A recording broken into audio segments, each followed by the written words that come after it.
Joma mar ariyo tok ik mane en ogai mar ODM Raila Amolo Odinga bwa mabondo pod medo rwako welo mopogore opogore machopo mar kuyo gi familia mar Odinga. Kaka Steve Biko leronwa mane en jatend migao mar arita Dr. Fred Matiang'i notelo ne oganda mawuok e dhood Abagusi kod jotelo mamoko ne chopo mar yuago Odinga. Kuom thuolo machielo, jotelo, jodolo kod oganda mawuok e dhoudi mopogore odonjo juma mar ariyo mar limo Kang'o ka Jaramogi kanyo manyocho ike mane en ogai mar ODM Raila Odinga. Kawuono, jotelo moting'o mane en jatend arita mayie Dr. Fred Matiang'i, Tim Wanyonyi mar Westlands, Mark Nyamita mar Uriri e kind jotelo mamoko noriwore ganyuola mar Odinga. Ndeno, Laktar Matiang'i nojiwo josiasa mondo ti kanyakla riwo oganda kowacho ni mano e gima Odinga nochung'ne.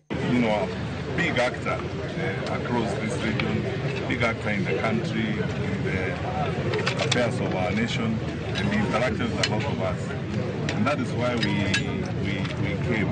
Matiang'i nomedo ni sirikal owinjore ochuogi kar tiegruok moro motis gi nying Odinga kaka rapar mosiko. Libraries are a much bigger institution that will capture the reality.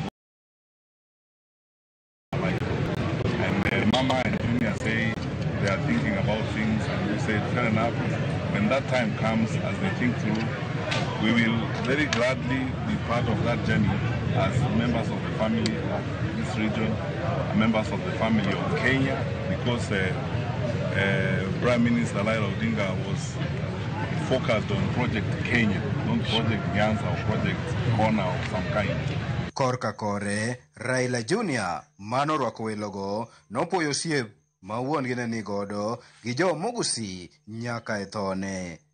Junior bende nomedo ni ji duto ni thuolo mar limo lienno ma ok odewo chung' margi mar siasa. DC had a very special part in Baba's heart. The people from DC loved Baba. I really want to reiterate it again.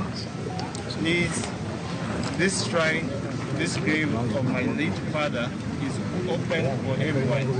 It doesn't matter what the politics you had. It doesn't matter what relationship you had.